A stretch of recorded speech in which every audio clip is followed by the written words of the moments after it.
5 friends that you introduced to us today. I learned so much. You said you were going to bring these friends and we were going to take it home with us and we're going to learn about it. But I learned something very special about these 5 people. If you all notice, what happened after they made their mistake? They repented. Repented. They repented. They repented. Thomas repented. Peter cried like a baby. David died. David wrote Psalm 51. If you read that psalm, it's where he's like open up to heart and crying and he was devastated. And Jacob, he too, he repented. They all repented. And the God took him back. Yep. All of them. God didn't say to none of them. The only one that God dealt differently was with Peter, that God made him confess 3 times. Oh, you deny me 3 times? You're going to confess 3 times. And God asked Peter, do you love me? And Peter said, yes, I love you. He says, take care of my people. He was doing according to him. But you know what? Every single one of them, even Eve. You think that God couldn't just kill Adam and Eve right there and then and make a new man out of mud? No. Even though that they did what they did, the Lord forgave them. And he took care of them, even though they lost the privileges. See, that's the consequences. They had consequences for their sin. But I wanted to mention one more person that Lucinda didn't bring it up, and I was just mentioning that. I said, Lucinda, how about Judah? Judah made a huge mistake. Anybody remember what was his mistake? He sold out. He sold out Jesus. For 30 pieces of coin, he sold out Jesus. Okay? But what was his biggest mistake besides that one? He killed himself. He didn't repent. You know why he didn't repent? Because he felt like the guilt. He felt the guilt. The guilt. He didn't repent because he didn't think that God was going to forgive him. That's a big mistake that you don't That was the biggest mistake that you guys can make. Okay? If you make a mistake, don't let the devil, because I don't know how many of you remember the movie, how the demons was constantly attacking him and attacking him and attacking him. And this man didn't have a chance. You know that when the person commits suicide, the person doesn't do it in the right mind.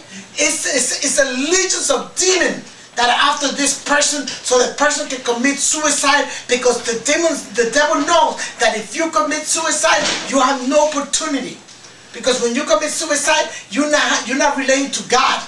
This is the only way that you're saved. And let me tell you something. If you have a connection with God, there's no way that you're going to take your life.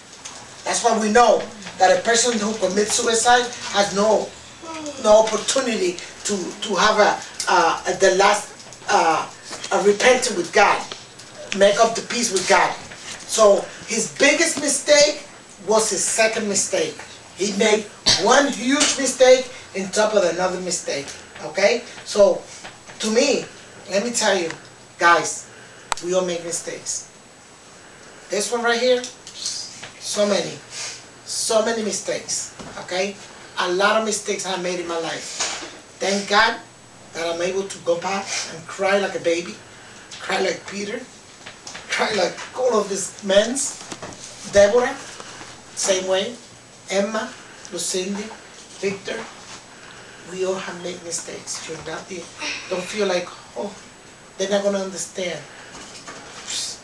Like Lucinda always said, being there, done that.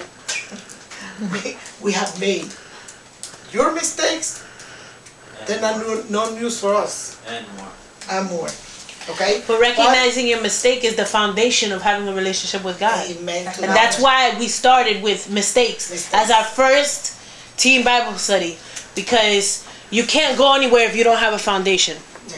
You need a foundation. You can't have this as a foundation, because eventually we're going to fall. Yeah. That's why we're starting from the very, very, very bottom. And the very, very bottom is what? Mistakes. Recognizing your mistakes. Saying, I am a sinner. Once you admit that, then we can go from there.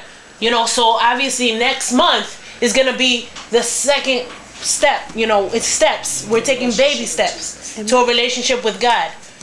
it never finishes. We're never going to be having the last step. It's never going to finish. We'll always come up with different topics. But the first is your foundation. And the foundation we're doing tonight is recognizing our mistakes. And we're on a good path. Because now we can start a relationship with God because we've already done the first step. So next month, next month, I don't know who's going to take it over. Maybe, whoever, it doesn't matter. Whoever the Lord put in their heart. Yeah, whoever puts in their heart. If not, I'll do it again. I don't mind. And, we'll see what the second step is to this relationship. What is it that we have to do to get closer to God? We're only doing it once a month because we know, you guys already come to church for, 3 or 4 nights. Some of you, 3 or 4 nights a week. But, it's important to talk about different issues. It's important, like what Deborah did, to let it out. And to be like, I did this. And you guys need to know that I'm not...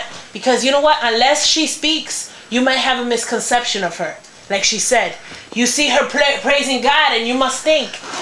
Unless you know her, you must think like, wow, she's really on top. But because I've always learned that you can think you know someone so well from what your perception is. But what that person really is may not be what your perception is. And I've learned that so many times, and I've told Joe and Kathy all the time that in school you may want to be like just like that girl. Man, I wish I was just like her. I wish I was just like her. And you don't know her. You don't know her. Struggle. You don't know her. Like so many people in high school used to tell me, I wish I was just like you, Lucindy. You're so happy all the time. And I'm like, good Lord, then you should really know what I'm going through because I'm only happy in school.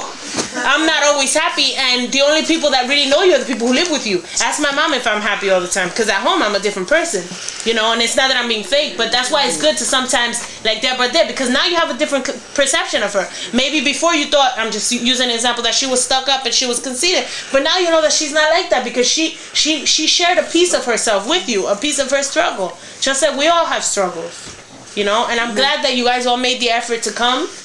And hopefully this will keep growing, and if it doesn't, like I said on Sunday, then at least we tried. When there's a new idea, we're going to try it.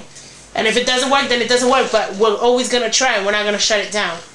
And hopefully next month the group will get bigger, and if not, then, we'll deal with what we have. And I also wanted to say thank you to Deborah. She bought us some Dunkin' Donuts, which is cool. To pray first. No, I'm not saying now.